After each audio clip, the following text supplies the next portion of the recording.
회장님의 아들과 맞선을 보라고요? 아버지의 말에 서리는 고개를 떨구었습니다. 맞선이 싫은 게 아니에요. 누군가에게 일방적으로 선택받는 인생이 싫었습니다. 다음 날 서리는 한 달 병가를 내고 시골로 도망쳤어요. 그런데 거기서 만난 시끄러운 옆집 남자가 하필이면 그 맞선 상대, 회장님의 아들이었습니다. 이게 도대체 어떻게 된 일일까요? 서정은 맞선으로부터 무사히 도망칠 수 있을까요? 사연 시작 전 구독과 좋아요를 눌러주신 후 지금 어느 곳에서 듣고 계신지 댓글로 알려주세요. 오늘 이야기가 그곳까지 닿아 여러분께 행운이 함께 할 거예요. 퇴근 시간이 한참 지난 사무실은 텅 비어 있었습니다.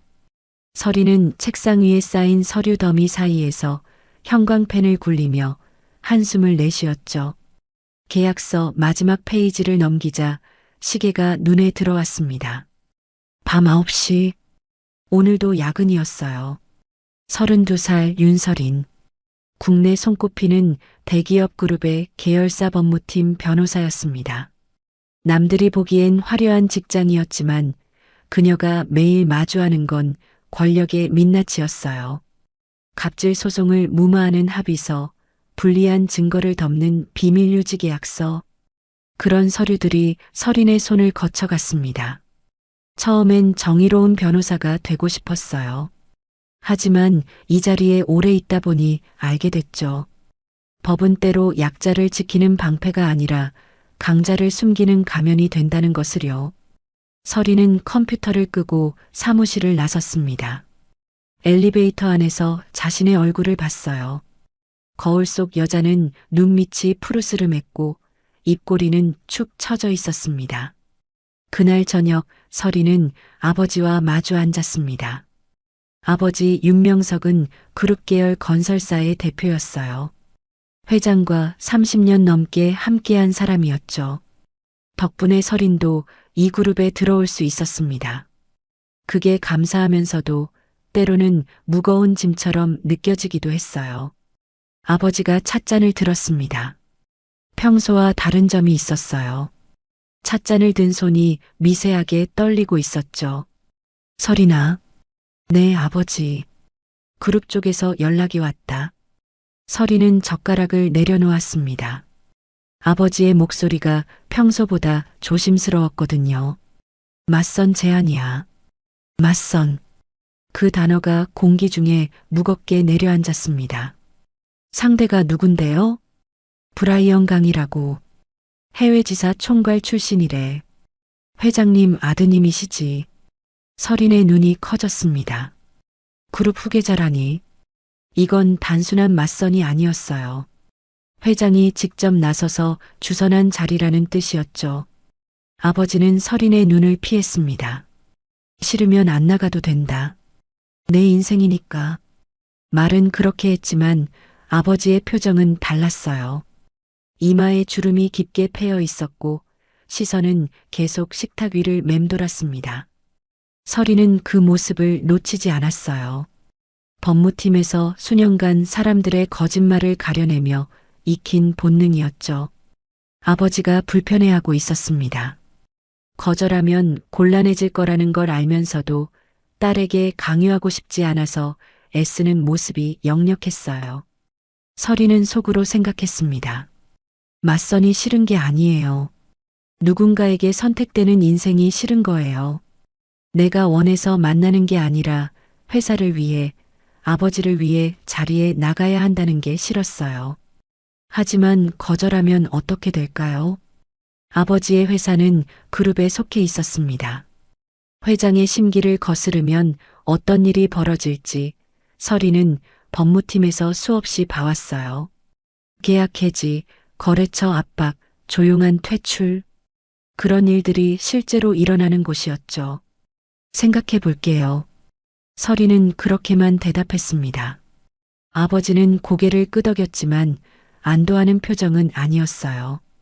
그날 밤 서리는 잠을 이루지 못했습니다. 천장을 바라보며 생각했어요. 도망칠 수 있을까? 이 상황에서 벗어날 방법이 있을까? 다음 날 서리는 인사팀에 병가를 신청했습니다. 번아웃 증세가 있어서요. 가끔 과호흡도 오고요. 거짓말은 아니었어요. 실제로 요즘 숨이 막히는 느낌이 자주 들었으니까요. 다만 그게 업무 때문인지 맞선 때문인지는 모르겠었습니다. 인사팀의 반응은 의외로 빨랐어요. 한 달이요? 네, 승인해 드릴게요. 너무 쉬웠습니다. 평소라면 온갖 서류와 진단서를 요구했을 텐데 이번엔 아무것도 묻지 않았어요. 서리는 직감적으로 알았습니다. 위에서 손을 쓴 거라는 걸요. 맞선 준비 기간을 주려는 건지 아니면 다른 이유가 있는 건지. 어쨌든 서리는 짐을 쌌습니다. 인터넷에서 찾은 지방의 작은 전원주택을 예약했어요. 산 아래 조용한 마을이었습니다. 사람도 별로 없고 아는 얼굴도 없는 곳. 딱 혼자만의 시간을 보내기에 좋아 보였죠. 옷을 가방에 넣으며 서리는 중얼거렸습니다. 딱 한 달만. 그럼 자연스럽게 흐지부지 되겠지. 희망사항이었어요. 현실은 그렇게 호락호락하지 않다는 걸 알면서도 일단은 도망치고 싶었습니다. 아버지에게는 메모만 남겼어요. 몸 좀 추스르고 올게요. 걱정 마세요. 전화로 말하면 아버지의 목소리를 들어야 했습니다. 그 목소리에 담긴 걱정과 미안함을 감당할 자신이 없었어요. 전원주택에 도착한 건 해가 질 무렵이었습니다. 생각보다 예뻤어요. 낡은 돌담이 둘러싸인 작은 집이었고 마당에는 이름 모를 꽃들이 피어 있었습니다. 공기가 달랐어요. 서울의 매캐한 냄새 대신 흙과 풀 냄새가 났죠. 서리는 짐을 풀고 거실 소파에 누웠습니다. 처음으로 숨이 트이는 기분이었어요. 여기선 아무도 자신을 모릅니다. 그룹 후계자와의 맞선도 아버지의 복잡한 표정도 다 잊을 수 있을 것 같았어요. 하지만 그 평화는 오래가지 않았습니다. 밤 10시쯤이었을까요? 담 너머에서 음악 소리가 들려왔어요. 재즈였습니다. 거기에 누군가의 웃음소리까지 섞여 있었죠. 혼자 사는 것 같은데 왜 이렇게 시끄러운 걸까요? 달빛 아래 울려 퍼지는 트럼펫 선율이 창문을 뚫고 들어왔습니다. 서리는 한숨을 쉬었어요. 여기도 완벽하진 않네. 하지만 그 이웃이 누구인지 서리는 아직 몰랐습니다. 자신의 인생을 바꿔놓을 사람이라는 것도요. 첫날 밤의 소음은 시작에 불과했습니다. 둘째 날도 셋째 날도 음악은 계속됐어요. 밤 10시만 되면 어김없이 재즈 선율이 담을 넘어왔죠. 트럼펫이 울고 피아노가 흐르고 거기에 남자의 콧노래까지 섞였습니다. 서리는 베개로 귀를 막아봤어요. 이불을 뒤집어 봤죠. 심지어 귀마개까지 꺼내 들었습니다. 하지만 소용없었어요. 음악은 집 전체를 울리듯 선명하게 들려왔거든요. 사흘째 아침 서리는 거울 앞에 섰습니다. 눈 밑에 푸르스름한 그림자가 내려앉아 있었어요. 다크서클이 짙어진 건 물론이고 눈이 충혈되어 실핏줄까지 보였죠. 요양을 왔는데 오히려 더 지쳐가고 있었습니다. 그날 밤 10시 예상대로 음악이 시작됐어요. 서리는 벌떡 일어났습니다. 더는 참을 수 없었어요. 슬리퍼를 끌고 마당으로 나갔죠. 담장 쪽으로 성큼성큼 걸어갔습니다. 발걸음에 분노가 실려 있었어요. 담장은 생각보다 낮았습니다. 어깨 높이 정도였죠. 서리는 담 너머를 들여다봤어요. 달빛이 마당을 비추고 있었습니다. 나무 테이블 앞에 남자가 앉아 있었어요. 와인잔을 한 손에 들고 다른 손으로는 작은 스피커의 볼륨을 조절하고 있었죠. 음악은 부드러운 클래식 재즈였습니다. 남자의 얼굴은 그림자에 가려 잘 보이지 않았어요. 하지만 실루엣만으로도 알 수 있었습니다. 상당히 여유로운 분위기라는 것을요. 마치 세상 걱정 하나 없는 사람처럼 보였어요. 서린이 입을 열려는 순간 남자가 먼저 고개를 돌렸습니다. 안녕하세요. 남자의 목소리는 놀라울 정도로 태평했어요. 마치 오랜 이웃을 만난 것처럼 자연스러웠죠. 이웃이신데 처음 뵙네요. 언제 오셨어요? 서리는 순간 말문이 막혔습니다. 자기가 항의하러 온 건데 왜 저 사람이 먼저 인사를 하는 거죠? 게다가 저렇게 태연하게요. 서리는 정신을 가다듬었습니다. 원래 하려던 말을 꺼냈어요. 사흘 전에 왔어요. 그리고 사흘 동안 제대로 잠을 못 잤고요. 아, 정말요? 남자가 고개를 갸웃했습니다. 진심으로 몰랐다는 표정이었어요. 서리는 그 반응에 더 답답해졌죠. 네. 회사에 병가까지 내고 요양하러 왔거든요. 그런데 매일 밤 음악 소리 때문에 잠을 못 자고 있어요. 서린의 목소리는 단호했습니다. 법정에서 상대 측 변호사에게 반박할 때 쓰는 톤이었죠. 차갑고 정확하게요. 남자가 자리에서 일어났습니다. 달빛 아래로 걸어 나오자 얼굴이 드러났어요. 30대 후반쯤 되어 보이는 남자였습니다. 단정한 이목구비에 눈꼬리가 부드럽게 내려가 있었죠. 웃을 때 인상이 훨씬 온화해 보이는 타입이었어요. 아, 미안해요. 진짜로. 남자가 손을 들어 사과의 제스처를 취했습니다. 하지만 그 얼굴에는 심각한 기색이 없었어요. 마치 사과하면서도 상황을 즐기는 것 같았죠. 근데요. 남자가 말을 이었습니다. 너무 조용해도 건강에는 별로 안 좋다던데요. 적당한 소리가 있어야 긴장이 풀린다고 어디서 읽은 것 같은데. 서리는 기가 막혔습니다. 속으로 생각했어요. 이 사람 진짜 어이가 없네요. 그건 적당한 소리 얘기고요. 밤 10시에 재즈 콘서트 여는 건 적당한 게 아니에요. 서린의 반박에 남자가 피식 웃었습니다. 놀리는 게 아니라 진심으로 재미있다는 표정이었어요. 재즈 콘서트라니. 표현력이 좋으시네요. 변호사라서요. 말로 먹고 삽니다. 서리는 쏘아붙였습니다. 남자의 눈이 살짝 커졌어요. 하지만 금세 원래대로 돌아왔죠. 아, 변호사시구나. 대단하시네요. 대단한 거 말고 조용한 게 필요해요. 저한테는요. 남자가 잠시 서린을 바라봤습니다. 장난기 어린 눈빛이 조금 진지해졌어요. 알겠어요. 조용히 할게요. 정말요? 네. 그리고 9시 이후로는 소리 안 낼게요. 그 정도면 괜찮죠? 서리는 예상치 못한 순순한 태도에 살짝 당황했습니다. 더 싸울 준비를 하고 왔는데 상대가 너무 쉽게 물러나니까 오히려 어색했어요. 그렇게 해주시면 감사하죠.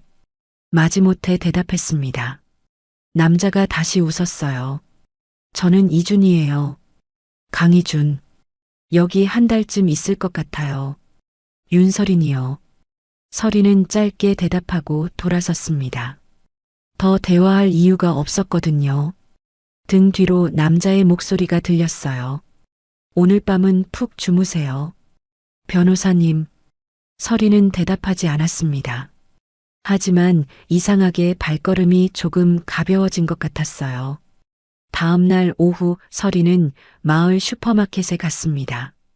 전원주택에 식재료가 떨어졌거든요. 작은 마을이라 가게도 하나뿐이었어요.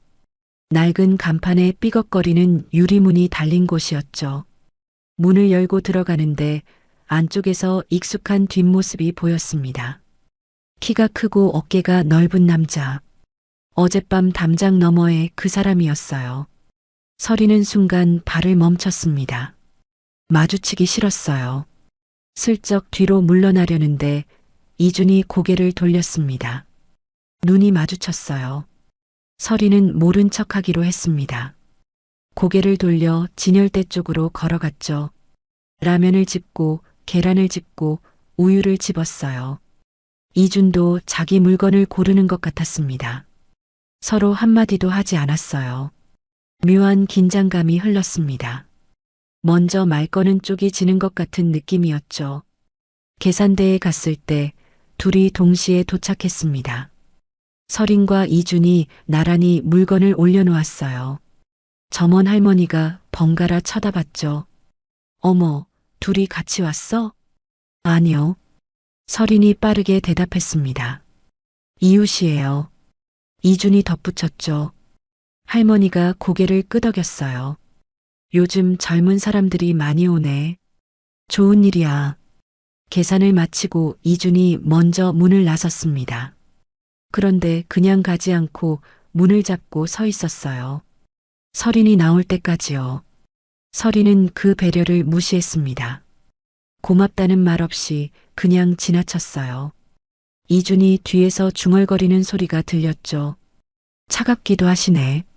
설이는 들은 척도 하지 않았습니다. 집으로 돌아오는 길에 설이는 속으로 생각했어요. 왜 자꾸 마주치는 거야? 이 작은 마을에서 일주일이 지났습니다. 이주는 약속을 지켰어요. 9시 이후로는 정말 조용했죠. 덕분에 설이는 잠을 잘 수 있게 됐습니다. 다크서클도 조금씩 옅어졌어요. 하지만 이상한 일이 생겼습니다. 이준이 자꾸 설인을 챙기기 시작한 거예요. 어느 날 아침 담장 위에 종이봉투가 놓여 있었습니다.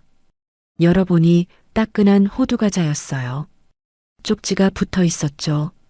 마을 입구에서 팔길래 샀어요. 맛있으니까 드셔보세요. 설이는 코웃음을 쳤습니다. 하지만 호두과자는 먹었어요. 맛있었거든요. 며칠 뒤에는 담장 너머로 목소리가 들렸습니다. 윤 변호사님, 아직도 화나셨어요? 이준이었어요. 설이는 책을 읽다 말고 대답했습니다. 아니요. 이젠 괜찮아요. 정말요? 표정은 아직도 화난 것 같은데.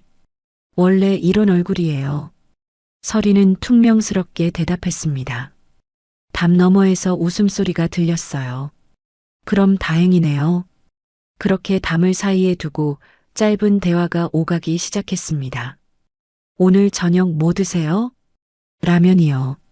매일 라면만 드시는 것 같은데 몸에 안 좋아요. 신경 쓰지 마세요.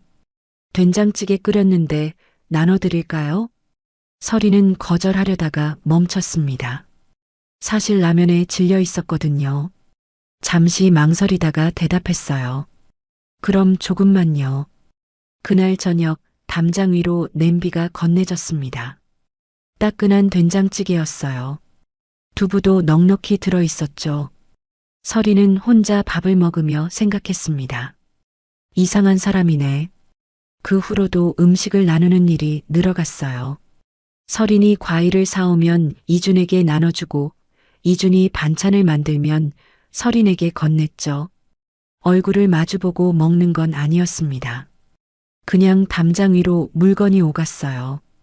티격태격하면서도 거리는 조금씩 좁혀지고 있었습니다. 어느 저녁 이준이 담장에 기대서 말했어요. 윤 변호사님, 생각보다 재미있는 분이시네요. 뭐가요?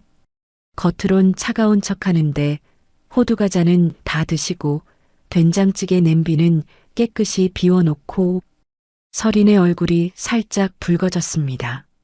그건 버리기 아까워서 그런 거예요. 네네, 알겠습니다. 이준의 목소리에는 웃음기가 가득했어요. 설이는 고개를 돌렸습니다.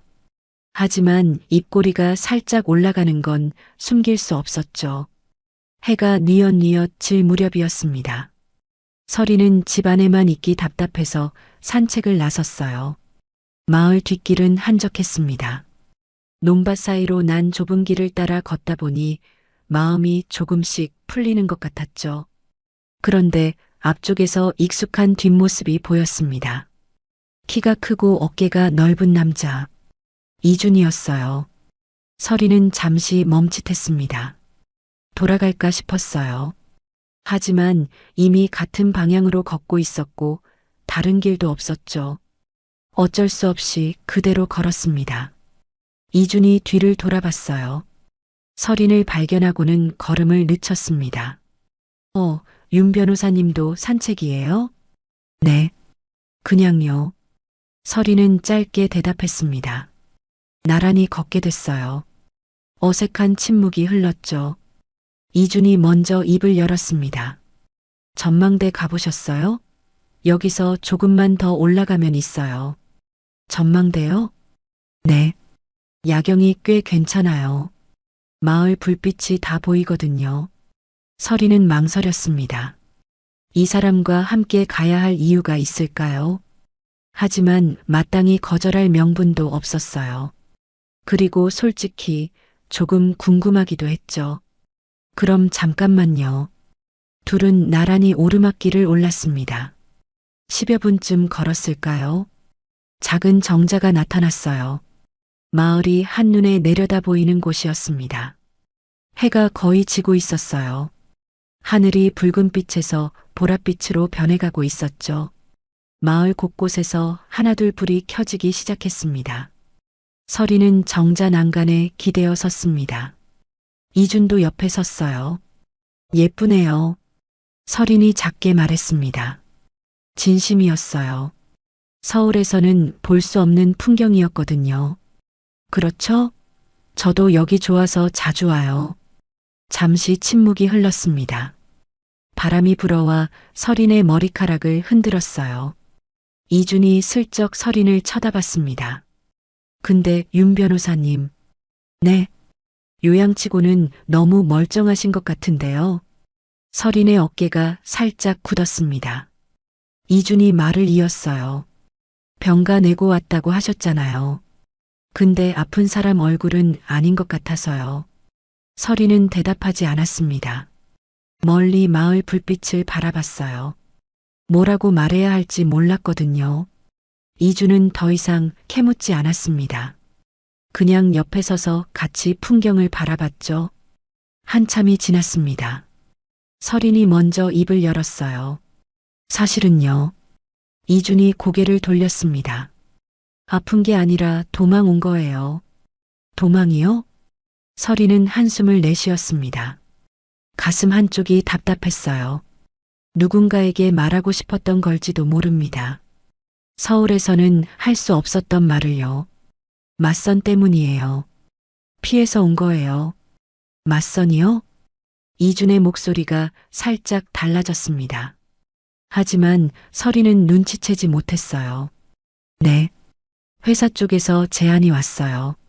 상대가 그룹 후계자래요. 서리는 담담하게 말했습니다. 브라이언 강이라고 해외지사 총괄 출신이라던데요. 10년 넘게 밖에만 있어서 얼굴도 모르는 사람이에요. 그 순간 이준의 표정이 굳었습니다. 아주 짧게 눈에 띄지 않을 정도로요. 하지만 금세 원래대로 돌아왔죠. 서리는 하늘을 바라보고 있어서 그 변화를 보지 못했습니다. 이준의 머릿속이 복잡해졌어요. 나였구나.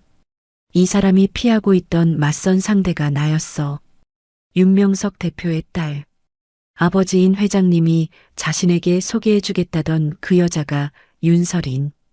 바로 눈앞에 있는 사람이었습니다. 서리는 계속 말했어요. 사실 맞선 자체가 싫은 건 아니에요. 누군가를 만나는 게 싫은 것도 아니고요. 그럼 뭐가 싫은 건데요? 선택받는 느낌이요. 서린의 목소리가 작아졌습니다. 제가 원해서 만나는 게 아니라 회사를 위해서, 아버지를 위해서 자리에 나가야 한다는 게 싫어요. 아버지가 그룹 계열사 대표거든요. 제가 거절하면 아버지가 곤란해질 것 같아요. 이준은 아무 말 없이 들었습니다. 서린의 목소리에는 지침과 답답함이 묻어 있었어요. 그래서 도망쳤어요. 한 달만 피해 있으면 자연스럽게 흐지부지 될 줄 알았는데 서린이 쓴웃음을 지었습니다. 그게 그렇게 쉽지가 않네요. 이준은 잠시 망설였습니다. 지금 말해야 하나? 자신이 그 브라이언 강이라고, 서린이 피하고 있는 사람이 바로 옆에 있다고. 하지만 입이 떨어지지 않았어요. 지금 말하면 이 사람은 어떤 표정을 지을까? 배신감을 느낄까? 아니면 지금까지의 대화가 전부 거짓이었다고 생각할까? 이주는 그게 두려웠습니다. 그래서 태어난 척 웃었어요. 그럼 맞선이면 저라도 피하고 싶겠네요. 설인이 고개를 돌려 이준을 봤습니다. 그렇죠? 이상한 거 아니죠? 이상하긴요. 당연한 거죠. 이준의 대답에 설인의 표정이 조금 풀렸습니다. 누군가 자신의 마음을 이해해준다는 게 위안이 됐어요. 근데 고민이에요. 설인이 말했습니다. 어떻게 거절해야 상처를 안 줄 수 있을까요? 상대방한테도 아버지한테도요. 이주는 잠시 생각했습니다. 그리고 입꼬리를 살짝 올렸어요. 제가 방법 하나 알려드릴까요? 네. 설인이 의아한 표정을 지었습니다. 남자들이 제일 싫어하는 타입이 있거든요. 맞선에서 그렇게 행동하면 100% 상대방이 먼저 손들어요. 뭔데요, 그게? 설인의 눈에 호기심이 떠올랐습니다. 이준이 장난스럽게 웃었어요. 다음에 알려드릴게요. 오늘은 너무 길어지니까. 뭐예요, 그렇게 끊으면? 설인이 투덜댔지만 입꼬리가 올라가 있었어요. 이준이 그 모습을 봤습니다.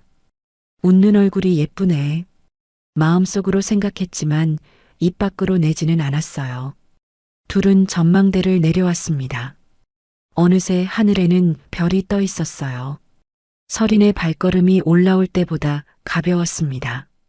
설인이 물었어요. 근데 이준 씨는 왜 여기 계세요? 휴가예요?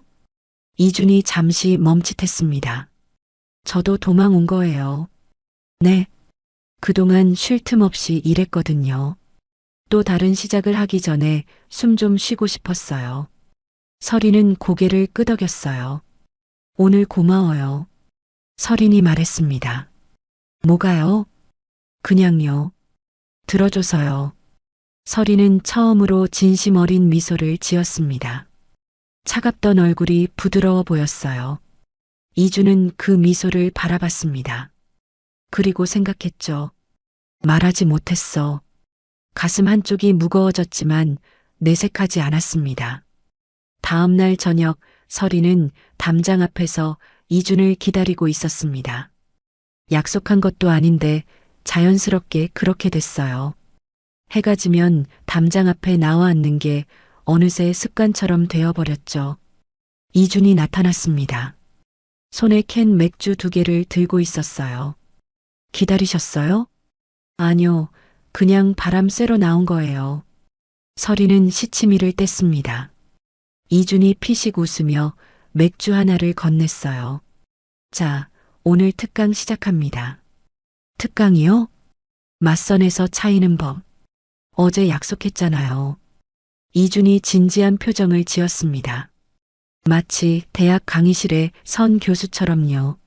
설인은 웃음이 나올 것 같았지만 참았어요. 첫 번째, 이준이 손가락 하나를 펴며 말했습니다.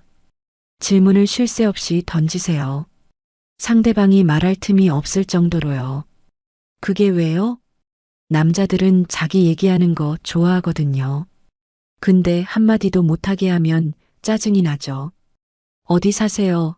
뭐 좋아하세요? 형제는 있어요. 취미가 뭐예요? 숨 돌릴 틈 없이요. 설인이 눈을 동그랗게 떴습니다.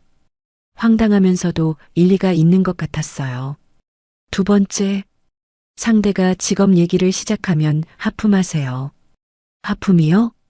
네. 대놓고 하품. 손으로 입도 안 가리고요. 설인이 어이없다는 표정을 지었습니다. 이주는 아랑곳하지 않고 계속했어요. 세 번째, 존경하는 인물이 누구냐고 물어보세요. 그리고 상대가 대답하면 바로 평가하는 거예요. 아, 그 사람이요? 글쎄요, 저는 별로던데. 이렇게요. 그건 너무 심한 거 아니에요? 심해야 효과가 있죠. 이준이 씩 웃었습니다.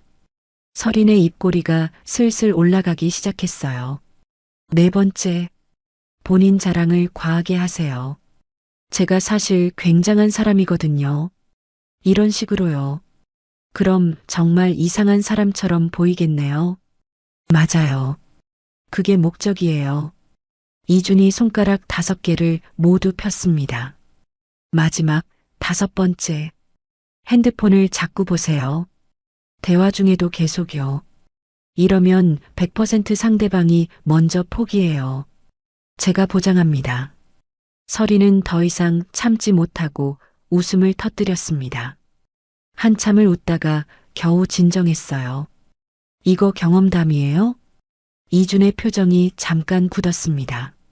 아주 짧게요. 하지만 금세 원래대로 돌아왔죠. 비슷한 거 본 적 있어요. 사실 이준은 수많은 맞선 자리에서 저런 행동들을 봐왔습니다. 다만 그때는 자신이 당하는 쪽이었죠. 상대방의 지루한 하품, 핸드폰만 들여다보는 시선, 대화에 대한 무관심, 그런 것들을요. 후계자라는 이유로 자신을 만나러 온 여자들, 그 중에 자신을 사람으로 본 사람이 몇이나 있었을까요? 대부분은 자리 자체에 관심이 있었지, 강희준이라는 사람에게는 관심이 없었습니다. 그래서 연애도 사랑도 해본 적이 없었어요. 감정을 소비하는 게 비효율적이라고 생각해왔죠. 그냥 함께 일할 수 있는 파트너면 충분하다고 믿었습니다. 그런데 지금 이 순간 이주는 이상한 기분을 느꼈어요. 이 사람은 다르다. 서리는 자신이 누구인지 모릅니다. 브라이언 강이 아니라 그냥 시끄러운 옆집 남자로만 알고 있죠. 그래서일까요? 서린의 웃음이 진짜처럼 느껴졌습니다. 꾸밈없는 있는 그대로의 모습이요. 근데요. 이준이 갑자기 진지한 목소리로 말했습니다. 농담은 농담이고 진짜 하고 싶은 말이 있어요. 서린이 고개를 돌려 이준을 봤습니다. 원하지 않는 자리라면 당당하게 거절해도 돼요. 그건 권리예요. 서린의 표정이 조금 어두워졌습니다. 근데 상대방한테 미안하지 않아요? 그쪽도 시간 내서 나온 건데. 이주는 잠시 생각했습니다. 그리고 천천히 대답했어요. 상대도 똑같이 생각할 수 있어요. 네. 서로 억지로 만나는 거라면 상대방도 편하지 않을 거예요. 오히려 솔직하게 말하는 게 서로를 위한 거죠. 서리는 잠시 말이 없었습니다. 그런 생각은 해본 적이 없었거든요. 자신이 거절하면 상대방이 상처받을 거라고만 생각했지 상대방도 같은 마음일 수 있다고는요. 그렇게 생각해 본 적 없었네요. 맞선도 결국 선택이에요. 이준이 서린을 바라보며 말했습니다. 선택받는 게 아니라 선택하는 거예요. 윤 변호사님이 선택하는 거죠. 그 말이 서린의 마음에 깊이 스며들었습니다. 선택받는 게 아니라 선택하는 것. 그 단순한 말이 왜 이렇게 마음에 와닿는 걸까요? 이주는 서린의 표정을 지켜봤습니다. 무언가 생각에 잠긴 얼굴, 딱딱하게 굳어있던 눈빛이 조금씩 풀리고 있었어요. 이 사람을 맞선 자리에서 만났다면 어땠을까? 이주는 문득 그런 생각이 들었습니다. 회장이 주선한 자리에서 브라이언 강이라는 타이틀을 달고 만났다면요. 아마 서리는 경계했을 거예요. 지금처럼 웃지 않았겠죠. 권력과 자리를 의식하며 조심스럽게 대화했을 겁니다. 지금 말해야 하나? 이준의 마음 한쪽에서 목소리가 들렸습니다. 자신이 그 맞선 상대라고. 브라이언 강이 바로 자신이라고. 하지만 입이 떨어지지 않았어요. 조금만 더 이대로. 비겁한 선택이라는 걸 알면서도 이주는 침묵을 택했습니다. 그날 이후로 두 사람은 자주 함께했습니다. 저녁이면 담장 앞에 나란히 앉아 차를 마셨어요. 낮에는 마을을 산책했죠. 슈퍼마켓에서 마주치면 더 이상 서로 피하지 않았습니다. 서린이 달라지고 있었어요. 웃음이 많아졌습니다. 얼굴에 생기가 돌았죠. 처음 왔을 때의 지친 표정은 어느새 사라져 있었어요. 어느 저녁 이준이 말했습니다. 여기 온 게 잘한 일 같네요. 설인이 고개를 돌렸어요. 뭐가요? 윤 변호사님 얼굴이요. 처음 봤을 때랑 완전 달라요. 설인은 살짝 얼굴이 붉어졌습니다. 그래요? 네. 그때는 진짜 무서웠거든요. 담장 넘어서 노려볼 때. 그건 당신이 시끄럽게 해서 그런 거잖아요. 설인이 투덜댔습니다. 하지만 입꼬리가 올라가 있었죠. 잠시 침묵이 흘렀어요. 바람이 불어와 나뭇잎을 흔들었습니다. 덕분이에요. 설인이 작게 말했습니다. 네. 여기 온 게 잘한 일인 것 같다고 했잖아요. 저도요. 덕분이에요. 이주는 대답하지 않았습니다. 그냥 설인을 바라봤어요. 석양빛이 설인의 얼굴을 물들이고 있었습니다. 이주는 생각했습니다. 말해야 해. 언젠가는. 하지만 오늘은 아니었어요. 오늘만큼은 그냥 이대로 있고 싶었습니다. 브라이언 강도, 그룹 후계자도 아닌 그냥 강희준으로요. 한 달이 거의 다 되어가던 어느 오후였습니다. 설인의 핸드폰이 울렸어요. 화면에 회사 인사팀 번호가 떠 있었습니다. 설인은 잠시 망설이다가 전화를 받았죠. 윤설인 변호사님, 인사팀 김 과장입니다. 병가 기간이 곧 끝나시잖아요. 네, 알고 있어요. 법무팀에서 연락이 왔는데요. 다음 주부터 복귀 가능하시냐고요. 급한 건이 좀 있다고 하더라고요. 설인은 창밖을 바라봤습니다. 마당에 햇살이 내리쬐고 있었어요. 여기 온 지 벌써 한 달이 다 됐다는 게 믿기지 않았죠. 네, 복귀하겠습니다. 전화를 끊고 얼마 지나지 않아 아버지에게서 연락이 왔습니다. 설인아, 몸은 좀 어떠냐? 많이 나아졌어요, 아버지. 그래, 다행이다. 아버지의 목소리가 잠시 멈췄습니다. 설인은 그 침묵의 의미를 알았어요. 그리고 말이다. 맞선 날짜가 다시 잡혔다. 설인의 손이 굳었습니다. 다음 주 토요일이야. 회장님께서 직접 장소도 잡으셨다더라. 네. 설인은 짧게 대답했습니다. 더 이상 무슨 말을 해야 할지 몰랐어요. 전화를 끊고 설인은 한참 동안 멍하니 앉아 있었습니다. 한 달간의 도망이 끝나가고 있었어요. 현실이 다시 손을 뻗어오고 있었죠. 짐을 정리하기 시작했습니다. 옷을 개고 책을 가방에 넣고 이것저것 챙겼어요. 거울 앞을 지나다가 문득 멈췄습니다. 거울 속에 자신을 봤어요. 한 달 전보다 얼굴에 생기가 돌았습니다. 다크서클도 옅어졌죠. 하지만 눈빛은 다시 무거워져 있었어요. 결국 도망친 거였나? 설인은 작게 중얼거렸습니다. 한 달간 여기서 뭘 한 걸까요? 잠시 숨을 돌렸을 뿐 아무것도 해결되지 않았어요. 마지막 저녁이었습니다. 설인은 담장 앞에 나갔어요. 이준이 이미 와 있었습니다. 나무 테이블에 앉아 하늘을 바라보고 있었죠. 설인이 다가가자 이준이 고개를 돌렸습니다. 오늘은 일찍 나오셨네요. 내일 올라가요. 이준의 표정이 살짝 굳었습니다. 하지만 금세 원래대로 돌아왔어요. 그렇군요. 빠르네요. 한 달이 금방 지나갔어요. 설인이 담장에 기대섰습니다. 해가 지고 있었어요.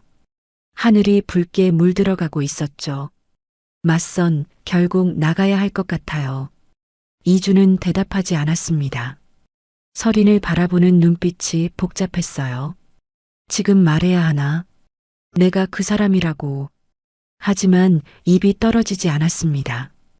그래도 한 번은 나가보세요. 이준이 애써 웃으며 말했습니다. 제가 알려드린 거 써먹고요. 설인이 피식 웃었습니다. 정말 써볼까요? 하품하고 핸드폰 보고 아니면 그냥 솔직하게 말해도 돼요. 마음이 없다고. 설인의 웃음이 사라졌습니다. 상대방이 상처받으면요? 이주는 잠시 말을 멈췄습니다. 자신에게 하는 말 같았어요. 그 정도 상처는 견딜 수 있는 사람일 거예요. 침묵이 흘렀습니다. 서리는 고개를 돌려 하늘을 봤어요. 별이 하나둘 떠오르고 있었습니다. 다음 날 아침 서리는 짐을 차에 실었습니다. 전원주택 마당에 서서 주위를 둘러봤어요. 한 달간 지냈던 곳이었습니다. 처음엔 소음 때문에 짜증났던 곳. 하지만 떠나려니 이상하게 아쉬웠어요. 담 너머 이준의 집 쪽을 봤습니다. 인기척이 없었어요. 마지막 인사를 하고 싶었지만 나오지 않았습니다. 서리는 차에 올라탔어요. 시동을 걸려는 순간 핸드폰이 울렸습니다. 메시지였어요. 가서 너무 착하게 굴지 마세요. 당신은 선택받는 사람이 아니라 선택하는 사람이니까요. 서린의 눈가가 촉촉해졌습니다. 입꼬리는 올라가는데 눈물이 났어요. 이상한 기분이었죠. 차가 천천히 출발했습니다. 이주는 자기 집 창문 뒤에서 그 모습을 지켜보고 있었어요. 서린의 차가 마을길을 따라 멀어져 갔습니다. 점점 작아지다가 결국 보이지 않게 됐죠. 이주는 창문에서 물러섰습니다. 빈 방 안에 혼자 서 있었어요. 결국 말하지 못했네. 이준의 목소리가 텅 빈 방 안에 울렸습니다. 대답하는 사람은 아무도 없었어요. 며칠 후 서리는 회사로 복귀했습니다. 익숙한 사무실 풍경이 눈에 들어왔어요. 형광등 불빛, 칸막이로 나뉜 책상들, 복사기 돌아가는 소리. 한 달 만에 돌아온 곳인데 마치 어제 퇴근한 것처럼 느껴졌죠. 동료들이 서린을 반겼습니다. 서린아, 많이 쉬었어? 얼굴이 확 좋아졌네. 그러게, 피부도 좋아진 것 같고. 서린은 애써 웃었어요. 응, 덕분에 좀 나아졌어. 하지만 속으로는 복잡했습니다. 전원주택에서의 한 달이 자꾸 떠올랐거든요. 담장 앞에서 나누던 대화, 함께 걷던 산책길, 그리고 떠나던 날 받았던 문자 메시지까지. 선택받는 사람이 아니라 선택하는 사람. 그 말이 아직도 귓가에 맴돌았어요. 팀장이 서린을 불렀습니다. 서린아, 복귀하자마자 미안한데 급한 건 있어. 네, 말씀하세요. 다음 주에 그룹 공식 행사가 있거든. 차기 리더십 속의 행사야. 법무팀도 지원 나가야 해서 너한테 맡기려고. 서린은 고개를 끄덕였습니다. 알겠습니다. 어떤 업무예요? 법률 검토랑 현장 운영 지원. 계약서 확인하고 행사장에서 발생할 수 있는 문제들 미리 체크하는 거지. 서린은 메모를 했어요. 머릿속으로 일정을 계산했습니다. 행사는 금요일이고 맞선은 토요일이었죠. 하루만 버티면 돼. 서린은 속으로 생각했습니다. 며칠 후 서린은 행사 준비에 투입됐습니다. 회의실을 오가고 서류를 검토하고 관련 부서와 연락을 주고받았어요. 바쁜 와중에도 복도에서 들려오는 수군거림이 귀에 들어왔습니다. 브라이언 강이 드디어 공개된대. 진짜? 10년 넘게 해외에만 있었다며? 응, 얼굴 본 사람이 거의 없대. 사진도 안 풀렸고. 서린의 발걸음이 잠시 멈췄습니다. 브라이언 강. 자신이 만나야 할 맞선 상대의 이름이었죠. 어떻게 생겼을까? 후계자니까 잘생겼으려나? 글쎄, 해외에서 오래 있었으니까 분위기는 있겠지. 동료들의 대화가 계속됐습니다. 서린은 애써 무시하고 걸음을 옮겼어요. 하지만 마음 한쪽이 무거웠습니다. 모레면 그 사람을 만나야 한다. 얼굴도 모르는 사람, 이름만 아는 사람. 서린은 한숨을 삼켰어요. 행사 당일이 됐습니다. 그룹 본사 대형홀에는 수백 명의 임직원이 모여 있었어요. 무대 위에는 대형 스크린이 설치되어 있었고 조명이 화려하게 비추고 있었죠. 서린은 법무팀 자리에 앉아 있었습니다.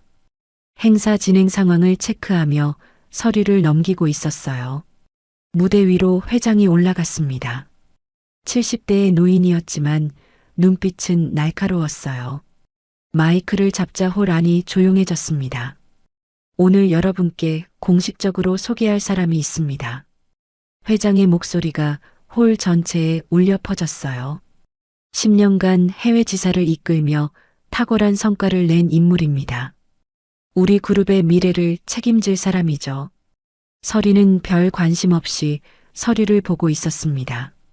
차기 리더십 소개라면 후계자 얘기겠지. 내일 만날 그 사람이겠구나. 그 정도로만 생각했어요. 브라이언 강. 회장이 이름을 불렀습니다. 서린의 손이 멈췄어요. 강희준 전무입니다. 대형 스크린에 불이 켜졌습니다.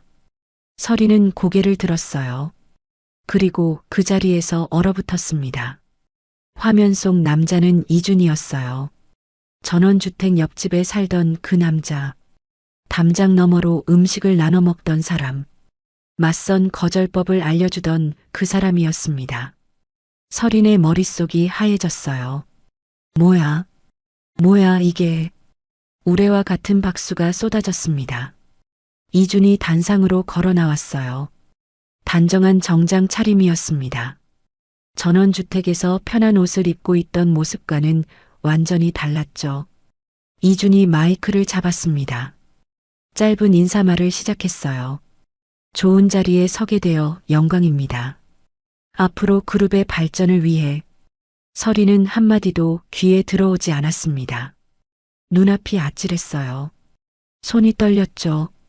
무릎 위에 올려놓은 서류가 바스락거렸습니다. 그러니까 내가 피해 다니던 맞선 상대가 저 사람이었다고? 한 달 내내 옆집에서 같이 밥 먹고 산책하고 맞선 거절법까지 알려준 사람이. 연설이 끝났습니다. 다시 박수가 터져 나왔어요. 이준의 시선이 객석을 훑었습니다. 그리고 서린과 눈이 마주쳤어요. 이준의 표정이 굳었습니다. 미안함과 당혹감이 스쳐 지나갔죠. 서린은 그 눈을 똑바로 볼 수 없었습니다. 고개를 돌렸어요. 심장이 미친 듯이 뛰고 있었습니다. 행사가 끝났습니다. 서린은 화장실로 향했어요. 거울 앞에 섰습니다. 얼굴이 창백했죠. 손이 아직도 떨리고 있었어요. 세면대에 물을 틀었습니다. 차가운 물로 손목을 식혔어요. 왜 말 안 한 거야? 그 많은 대화 중에 한 번도. 서리는 이를 악물었습니다. 브라이언 강이요. 해외 지사 총괄 출신이래요. 그렇게 말했을 때 이준은 표정 하나 안 바꿨어요. 태연하게 들었죠. 그러면서 맞선 거절법을 알려줬습니다. 자기 자신을 거절하는 법을요. 그게 뭐야? 장난이야? 분노가 치밀었습니다. 동시에 무언가 무너지는 기분이었어요. 바보같이 다 털어놨잖아. 맞선이 싫다고. 선택받는 인생이 싫다고. 아버지 때문에 거절도 못한다고. 그 모든 말을 이준은 듣고 있었어요. 자기가 그 맞선 상대라는 걸 알면서요. 복도로 나왔을 때 이준이 서 있었습니다. 서린의 발걸음이 멈췄어요. 피하고 싶었지만 이미 눈이 마주친 뒤였습니다. 이준이 다가왔어요. 서린 씨. 서린은 차갑게 대답했습니다. 전무님. 이준의 얼굴이 일그러졌어요. 그 호칭이 아프게 느껴지는 것 같았습니다. 말씀드렸어야 했는데. 죄송해요. 그래서요? 서린의 목소리가 떨렸습니다. 제가 맞선에서 어떻게 나올지 보려고 한 거예요? 재미있었어요? 아니에요. 이준이 한 발 다가섰습니다. 서린은 한 발 물러섰어요. 맞선은 없을 겁니다. 제가 거절했어요. 서린이 멈췄습니다. 뭐라고요? 안심하세요. 이제 편하게 지내시면 돼요. 이준의 말투는 담담했어요. 하지만 눈빛은 그렇지 않았습니다. 무언가를 감추고 있는 것 같았죠. 서린은 한참 동안 이준을 바라봤어요. 말하고 싶은 게 많았습니다. 왜 말 안 했냐고, 나를 뭘로 본 거냐고 따지고 싶었어요. 하지만 입이 떨어지지 않았습니다. 머릿속이 너무 복잡했거든요. 시간이 필요해요.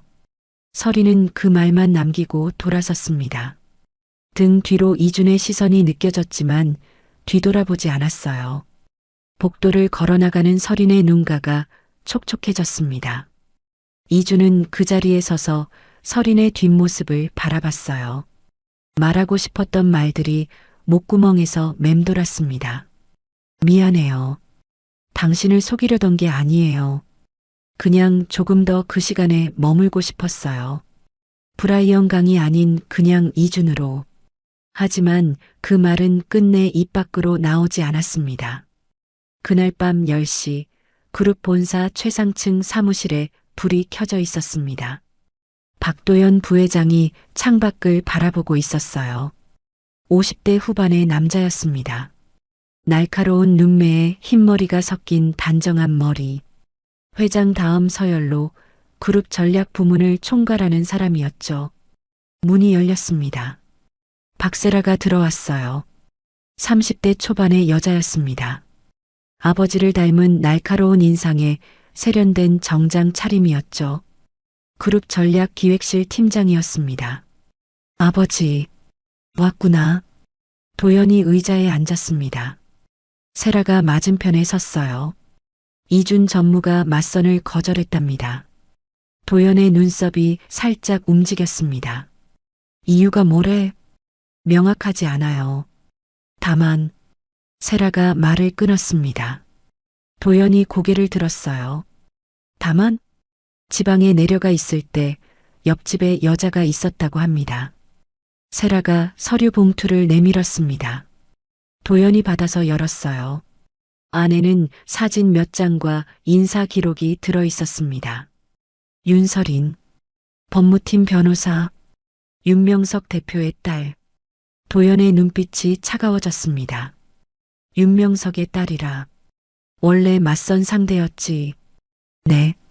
그런데 병가를 내고 지방에 갔다가 우연히 이준 전무와 같은 동네에 있었다고 하네요. 우연이라.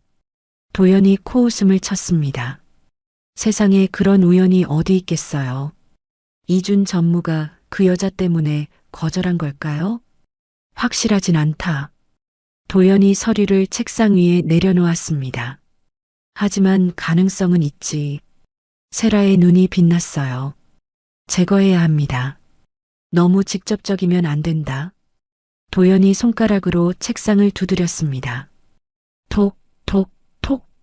규칙적인 소리가 조용한 사무실에 울렸어요. 자연스럽게 스스로 무너지도록. 세라가 고개를 끄덕였습니다. 아버지와 딸의 눈빛이 마주쳤어요. 말하지 않아도 통하는 게 있었죠. 며칠 후 법무팀 회의가 열렸습니다. 서리는 평소처럼 자료를 준비해서 참석했어요. 그런데 회의실에 낯선 얼굴이 있었습니다. 박세라였어요. 전략기획실에서 참관으로 오셨습니다. 팀장이 소개했습니다. 세라가 가볍게 고개를 숙였어요. 연계 업무 때문에 왔어요.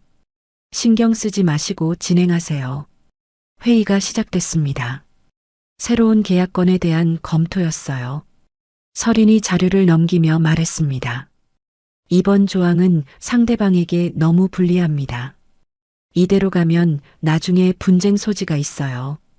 수정이 필요합니다. 팀장이 고개를 끄덕였어요. 구체적으로 어떤 부분이지? 서린이 설명을 이어갔습니다. 그런데 시선 한쪽에서 차가운 기운이 느껴졌어요. 고개를 돌려보니 세라가 서린을 바라보고 있었습니다. 표정 없는 얼굴이었지만 눈빛은 날카로웠죠. 회의가 끝난 후였습니다. 세라가 팀장에게 다가갔어요. 서린은 자료를 정리하면서 귀를 기울였습니다. 법무팀이 너무 소극적인 것 아닌가요? 계약 진행을 늦추면 전체 일정에 차질이 생기는데. 팀장의 표정이 난처해졌습니다.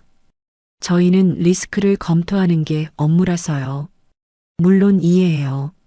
하지만 조금 더 유연하게 접근하셔도 될 것 같아요. 세라가 미소를 지었습니다. 하지만 그 미소에는 온기가 없었어요.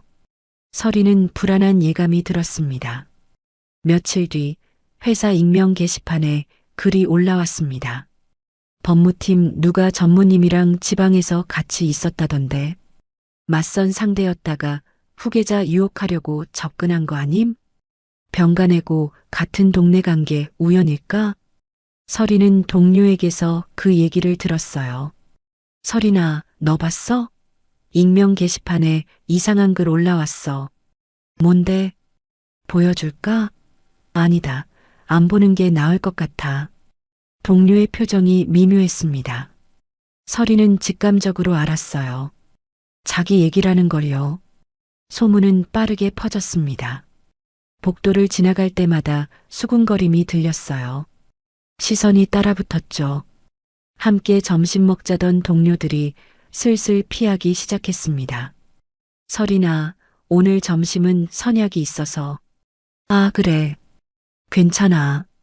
서리는 애써 담담하게 대답했지만 속은 타들어갔어요. 며칠 후 세라가 서린을 따로 불렀습니다. 회의실 문이 닫혔어요. 세라가 의자에 앉으며 말했습니다. 윤 변호사님, 요즘 힘드시죠? 무슨 말씀이신지 모르겠네요. 소문 말이에요. 저도 안타깝네요. 근거 없는 말들이 돌아다니니까. 세라의 목소리는 부드러웠습니다. 하지만 눈빛은 차가웠어요. 서리는 정면을 바라봤습니다. 근거 없는 소문이니까 신경 쓰지 않으려고요. 그래도 해명은 하셔야 하지 않을까요? 왜 그 동네에 계셨는지. 병가는 개인 사유입니다. 물론이죠. 하지만 전무님과의 관계는 개인 사유가 아니잖아요.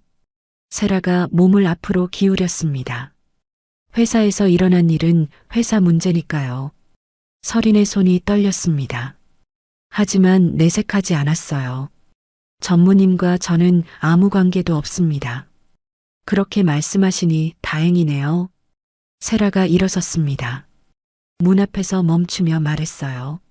앞으로도 그러시길 바라요. 괜히 오해받으시면 안 되니까요. 문이 닫혔습니다. 서리는 빈 회의실에 혼자 남았어요. 손을 내려다봤습니다. 떨림이 멈추지 않았어요. 팀장이 서린을 불렀습니다. 서린아, 잠깐 얘기 좀 하자. 둘만 남은 자리에서 팀장이 조심스럽게 말했어요. 요즘 소문 때문에 내가 걱정이 돼서 윗선에서 예민하게 보고 있다더라. 저도 알고 있어요. 당분간 조심해. 전무님 쪽이랑 접점 만들지 말고. 서리는 고개를 끄덕였습니다. 하지만 속은 억울함으로 가득 찼어요. 퇴근 후 서리는 사무실에 혼자 남았습니다. 텅 빈 공간에 앉아 창밖을 바라봤어요. 야경이 아름다웠지만 눈에 들어오지 않았습니다. 이게 권력이구나. 서리는 작게 중얼거렸습니다. 법무팀에서 일하면서 권력의 민낯을 많이 봐왔어요. 하지만 직접 당하는 건 처음이었죠. 핸드폰을 꺼내 들었습니다. 이준에게 연락할까 고민했어요. 하지만 손이 멈췄습니다. 지금 연락하면 소문만 더 퍼질 거야. 핸드폰을 다시 가방에 넣었습니다. 주차장으로 향했을 때 누군가 서 있었습니다. 이준이었어요. 서린의 발걸음이 멈췄습니다. 이준이 다가왔어요. 괜찮아요? 괜찮습니다. 전무님. 서린의 목소리는 차가웠습니다. 이준의 표정이 어두워졌어요. 소문 들었어요. 제가 해결할게요. 아니요. 괜찮습니다. 왜요? 제 잘못인데. 서린이 고개를 들어 이준을 바라봤습니다. 전무님이 나서시면 소문이 사실이 돼요. 그게 더 나빠요. 이준의 표정이 일그러졌습니다. 말하고 싶은 게 많은 것 같았지만 아무 말도 하지 못했어요. 서린이 먼저 돌아섰습니다. 들어가세요.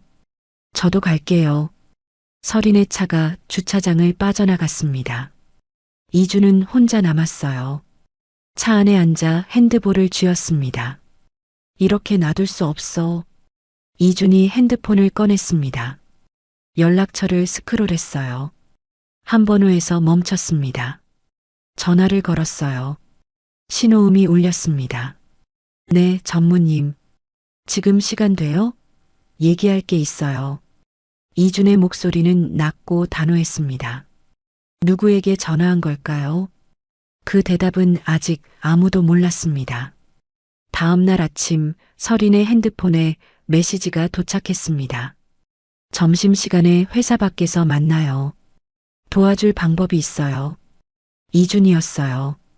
설인은 한참 동안 화면을 바라봤습니다. 망설여졌죠. 어제 주차장에서 나눈 대화가 떠올랐거든요. 만나면 소문이 더 퍼질 수도 있었어요. 하지만 혼자서는 답이 안 보였습니다. 설이는 짧게 답장을 보냈어요. 어디서요? 점심시간 설이는 회사에서 2블록 떨어진 작은 카페로 갔습니다. 구석자리에 이준이 앉아 있었어요. 창가 쪽이 아닌 안쪽 자리였죠. 눈에 띄지 않게 고른 것 같았습니다. 설인이 맞은편에 앉았어요. 조심해서 왔어요? 네. 둘 사이에 잠시 침묵이 흘렀습니다. 이준이 먼저 입을 열었어요. 소문을 완전히 없앨 순 없어요. 이미 퍼질 대로 퍼졌으니까. 알아요. 하지만 역이용할 순 있어요. 설인이 고개를 들었습니다. 무슨 뜻이에요? 이준이 몸을 앞으로 기울였어요. 박도연 부회장이 움직이고 있어요. 딸인 박세라를 이용해서요. 설인의 눈이 커졌습니다. 어떻게 그걸? 저도 10년 넘게 이 그룹에서 살았으니까요. 누가 어떻게 움직이는지 정도는 알아요. 이준의 목소리는 낮고 침착했습니다. 박 부회장의 목적은 2가지예요. 첫째, 저와 자기 딸을 엮으려는 것. 둘째, 당신을 제거하는 것. 설이는 숨을 삼켰어요. 예상은 했지만 직접 듣는 건 달랐습니다. 그럼 어떻게 해야 해요? 이준이 설인을 바라봤어요. 당신이 전문가잖아요. 법무팀 변호사. 무슨 증거를 남기는 거예요. 모든 걸. 이준이 구체적인 계획을 설명했습니다. 다음 프로젝트에서 일부러 박세라 라인과 협업할 것. 모든 지시사항을 문서로 남길 것. 박세라가 과도한 요구를 하면 이메일로 재확인을 받을 것. 법적으로 문제가 있는 지시는 보고서를 작성해서 전달할 것. 그리고 최종적으로 박도연 부회장의 승인까지 받아낼 것. 설이는 조용히 듣다가 물었어요. 위험하지 않아요? 위험하죠. 이준이 솔직하게 대답했습니다. 하지만 혼자 당하는 것보단 나아요. 설이는 테이블 위에 물컵을 바라봤어요. 손이 살짝 떨렸습니다. 왜 이렇게까지 해주세요? 이준이 잠시 말을 멈췄어요. 창밖을 바라보다가 다시 설인을 봤습니다. 제 잘못이니까요. 그때 솔직하게 말했으면 이렇게까지 안 됐을 텐데. 설인은 대답하지 않았어요. 그리고 이준이 말을 이었습니다. 당신이 선택받는 사람이 아니라 선택하는 사람이라고 제가 그렇게 말했잖아요. 설인의 심장이 뛰었습니다. 전원주택에서 나누던 대화가 떠올랐어요. 담장 앞에서, 전망대에서, 마지막 밤에. 이번에도 당신이 선택하는 거예요. 싸울지 말지. 설인은 이준의 눈을 바라봤습니다. 진심이 담긴 눈빛이었어요. 알겠어요. 해볼게요. 일주일 후 새 프로젝트가 시작됐습니다. 그룹 계열사 간 통합 계약 건이었어요. 규모가 큰 프로젝트였죠. 박세라가 총괄로 투입됐고 설인은 법무 검토를 맡았습니다. 첫 회의에서 세라가 설인을 바라봤어요. 미소를 짓고 있었지만 눈은 웃지 않았습니다. 윤 변호사님, 이번 프로젝트 잘 부탁드려요. 네, 열심히 하겠습니다. 며칠 후 세라가 설인에게 수정 요청을 보냈습니다. 이 조항 우리 쪽에 더 유리하게 수정해 주세요. 설인이 서류를 검토했어요. 상대방에게 너무 불리한 조건이었습니다. 이대로 가면 상대방이 받아들이지 않을 거예요. 분쟁 소지도 있고요. 세라의 미간이 좁혀졌습니다. 그게 법무팀이 걱정할 일인가요? 협상은 전략기획실이 하는 거예요. 설인은 침착하게 대답했어요. 그럼 이메일로 보내주시겠어요? 정확한 수정 방향을요. 꼭 그래야 해요? 원칙입니다. 나중에 문제가 생기면 책임 소재를 명확히 해야 하니까요. 세라의 표정이 살짝 굳었습니다. 하지만 거절할 명분이 없었죠. 알겠어요. 보낼게요. 설인은 모든 걸 기록했습니다. 이메일은 폴더에 정리했어요. 회의 내용은 메모했죠. 법적 리스크가 있는 부분은 보고서로 작성해서 세라에게 전달했습니다. 세라는 보고서를 무시했어요. 리스크는 감수할 수 있어요. 진행하세요. 설인은 그 지시도 이메일로 받았습니다. 최종적으로 박도연 부회장에게 보고가 올라갔어요. 도연은 서류를 훑어보고 짧게 말했습니다. 문제 없어. 그대로 진행해. 모든 게 기록됐습니다. 그날 저녁 설인은 이준에게 메시지를 보냈어요. 승인 받았어요. 박 부회장 서명까지. 잠시 후 답장이 왔습니다. 수고했어요. 이제 터뜨릴 시간이네요. 설인은 핸드폰을 내려놓았어요. 긴장됐지만 이상하게 두렵지는 않았습니다. 혼자가 아니라는 게 그렇게 큰 힘이 되는 줄 처음 알았어요.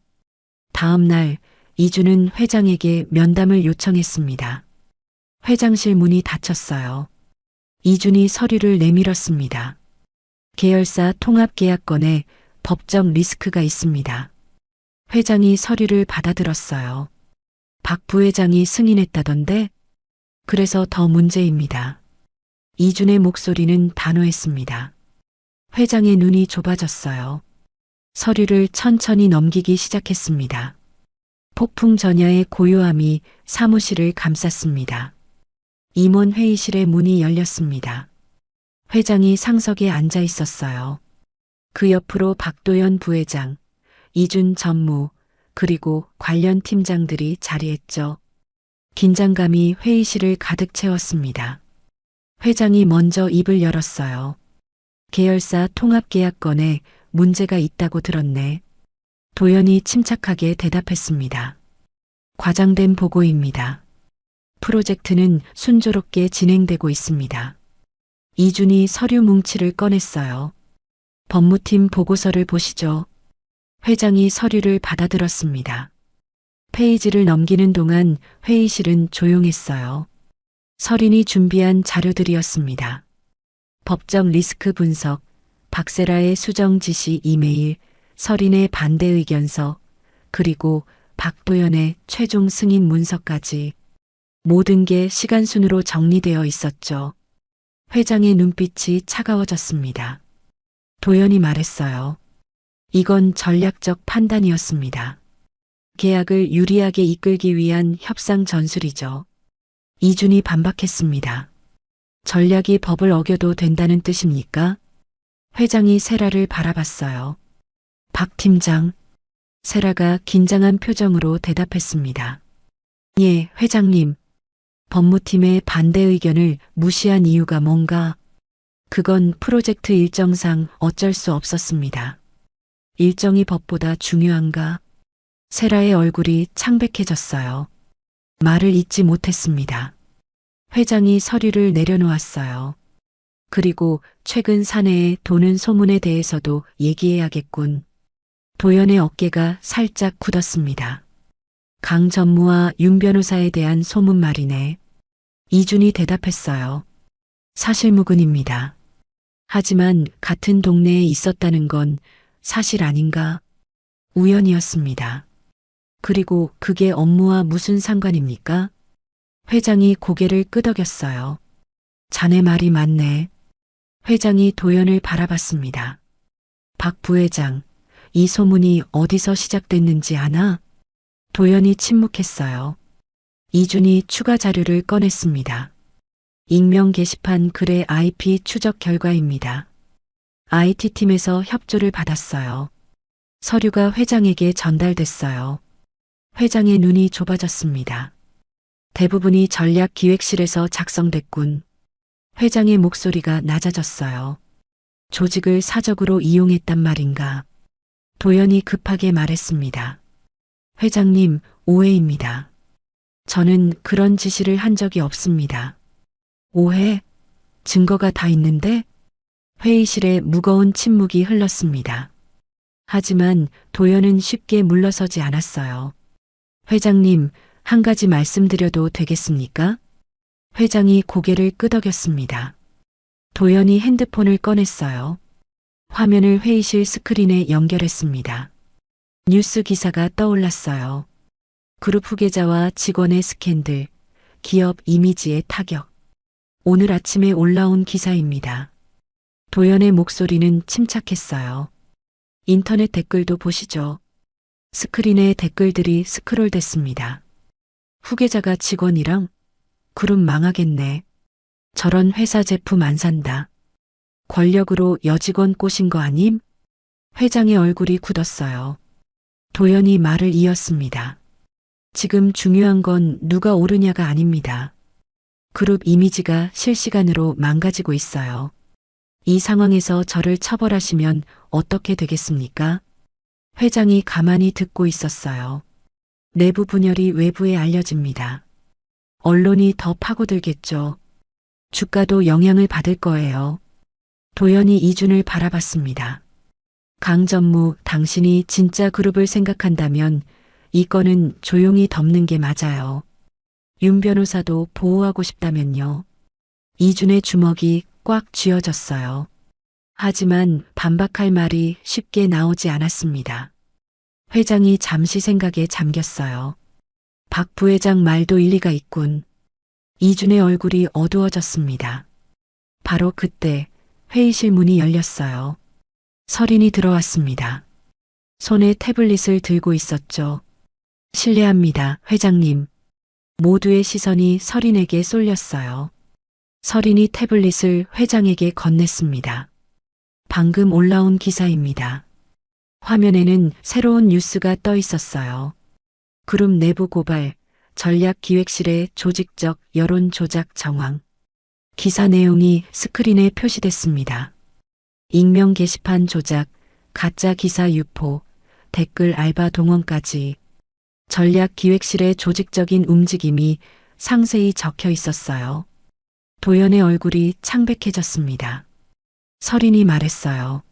아까 보여주신 기사와 댓글, 출처를 추적해봤습니다. 동일한 IP에서 작성된 게 상당수예요. 조직적으로 여론을 만들어낸 겁니다. 회장의 눈빛이 날카로워졌어요. 이것도 오해인가, 박 부회장? 도연이 입을 열었지만 아무 말도 나오지 않았습니다. 회장이 천천히 일어섰어요. 결정을 내리겠네. 회의실이 조용해졌습니다. 박세라 팀장은 전략기획실에서 배제한다. 지방 계열사로 이동 발령.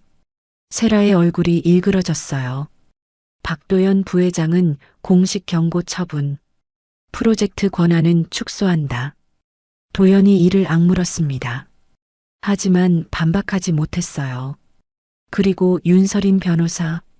설인이 고개를 들었습니다. 이번 건에서 법무팀이 제 역할을 다했네. 공로를 인정하겠네. 회의가 끝났습니다. 복도에서 도연이 이준과 마주쳤어요. 도연이 낮은 목소리로 말했습니다. 잘했네, 강전무. 이준이 도연을 똑바로 바라봤어요. 제 사람을 건드리시면 안 됩니다. 자네 사람? 이준은 대답하지 않았습니다. 도연을 지나쳐 걸어갔어요. 법무팀으로 돌아온 설인을 동료들이 맞았습니다. 박수가 터져 나왔어요. 설인아, 대단해. 어떻게 그런 자료를 다 준비한 거야? 팀장이 설인의 어깨를 두드렸어요. 고생했어. 정말 대단해. 설인이 웃으며 대답했습니다. 혼자였으면 못했어요. 퇴근 후 설이는 회사 옥상으로 올라갔습니다. 이준이 먼저 와 있었어요. 난간에 기대어 서서 야경을 바라보고 있었죠. 설인이 옆에 섰습니다. 이제 소문 신경 안 써도 되겠네요. 이준이 말했어요. 고마워요. 전무님. 설인이 대답했습니다. 이준이 설인을 바라봤어요. 그 호칭 좀 불편한데요. 그럼 뭐라고 불러요? 이준이요. 그냥 이준. 설인이 살짝 웃었습니다. 이준 씨. 이준도 웃었어요. 두 사람은 나란히 서서 야경을 바라봤습니다. 말이 없어도 편안한 침묵이었어요. 석 달이 지났습니다. 박세라는 지방으로 떠났고 더 이상 설인 앞에 나타나지 않았습니다. 계절은 초여름으로 접어들었어요. 나무들은 싱그러운 초록빛으로 물들었고 바람에는 따스한 온기가 실려 있었죠. 설인의 일상은 많이 달라져 있었습니다. 법무팀 내에서 신뢰를 쌓았어요. 동료들과의 관계도 좋아졌죠. 무엇보다 더 이상 수군거림에 시달리지 않았습니다. 이준과는 자연스럽게 업무로 만났어요. 가끔 점심을 함께 먹기도 했고 퇴근 후에 차 한 잔을 나누기도 했죠. 회사 사람들은 더 이상 둘의 관계를 이상하게 보지 않았습니다. 하지만 둘 다 먼저 선을 넘지 않았어요. 설이는 아직 정리가 안 됐거든요. 이준에 대한 마음이 무엇인지, 전원주택에서의 시간이 진짜였는지, 그때의 감정이 지금도 유효한지. 어느 주말 아침 설인의 핸드폰에 메시지가 왔습니다. 주말에 시간 되세요? 같이 갈 곳이 있어요. 이준이었어요. 설인은 잠시 화면을 바라봤습니다. 어디요? 가보시면 알아요. 설인은 살짝 웃었어요. 예전 같았으면 의심했을 텐데 지금은 그냥 믿어도 될 것 같았습니다. 주말 오후 설인은 이준의 차에 올라탔어요. 차는 서울을 빠져나가 지방으로 향했습니다. 익숙한 길이었어요. 창밖으로 논밭이 펼쳐지고 산이 보이기 시작했죠. 설인의 심장이 두근거렸습니다. 설마. 차가 멈춘 곳은 작은 마을이었어요. 낡은 돌담이 둘러싸인 전원주택들, 그리고 그 사이에 서 있는 익숙한 집. 설인이 처음 도망쳐왔던 곳이었습니다. 여긴. 설인이 차에서 내리며 말했어요. 이준이 웃었습니다. 다시 오고 싶었어요. 이번엔 같이요. 두 사람은 담장 앞에 섰습니다. 석양이 마을을 물들이고 있었어요. 붉은 빛이 점점 짙어지며 하늘을 가득 채웠죠. 따뜻한 바람이 불어왔습니다. 이준이 담장에 기대며 말했어요. 그때 알려드린 거 결국 안 쓰셨죠? 맞선 거절법요? 네. 설인이 피식 웃었습니다. 쓸 일이 없었어요. 맞선이 취소됐으니까요. 이준의 표정이 살짝 어두워졌어요. 미안해요. 그때 솔직하게 말했어야 했는데. 설인은 고개를 저었습니다. 아니요. 덕분에 자유롭게 선택할 수 있었어요. 선택이요? 설인이 이준을 바라봤어요. 네. 선택받는 게 아니라 제가 선택하는 거요. 그 말 이준 씨가 해줬잖아요. 이준은 잠시 말이 없었습니다. 설인의 눈을 바라보다가 천천히 입을 열었어요. 그럼 저를 선택해 줄 수 있어요? 설인의 눈이 커졌습니다. 이준이 설인 앞으로 한 발 다가섰어요. 공식적으로 다시 시작하고 싶어요. 다시요? 네. 이번엔 후계자도 변호사도 아니고요. 그냥 이준이랑 설인으로. 설인의 심장이 빠르게 뛰었습니다. 뭐라고 대답해야 할지 몰랐어요. 이준이 살짝 웃었습니다. 근데 조건이 있어요. 조건이요? 제가 알려드린 대로 하시면 안 돼요. 설인이 고개를 갸웃했어요. 맞선 거절법요? 네. 이번엔 진지하게 해주세요. 하품하거나 핸드폰 보거나 그러시면 안 돼요. 설인이 웃음을 터뜨렸습니다. 긴장이 풀리는 기분이었어요. 당연하죠. 이준이 진지하게 물었어요. 그럼 대답은요? 서리는 석양빛에 물든 이준의 얼굴을 바라봤습니다. 전원주택에서 처음 만났을 때가 떠올랐어요.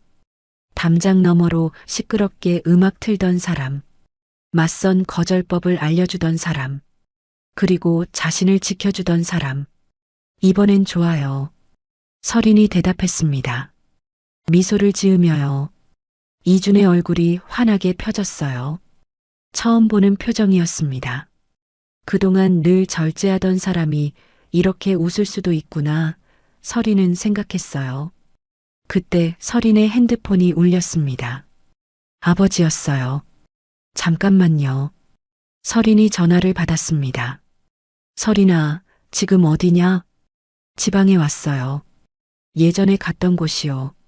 전화기 너머로 아버지가 잠시 침묵했어요. 혼자 간 거냐? 서린은 이준을 바라봤습니다. 이준이 살짝 고개를 끄덕였어요. 아니요. 이준 씨랑 같이 왔어요. 또다시 침묵이 흘렀어요. 아버지, 전에 맞선 건 죄송해요. 마음대로 피해버려서. 아니다. 내가 미안하지. 내 의사도 안 물어보고. 아버지의 목소리가 부드러워졌어요. 강 전무는 어떤 사람이더냐? 서리는 이준을 바라봤습니다. 좋은 사람이에요. 제가 선택한 사람이고요. 전화기 너머로 한숨소리가 들렸어요.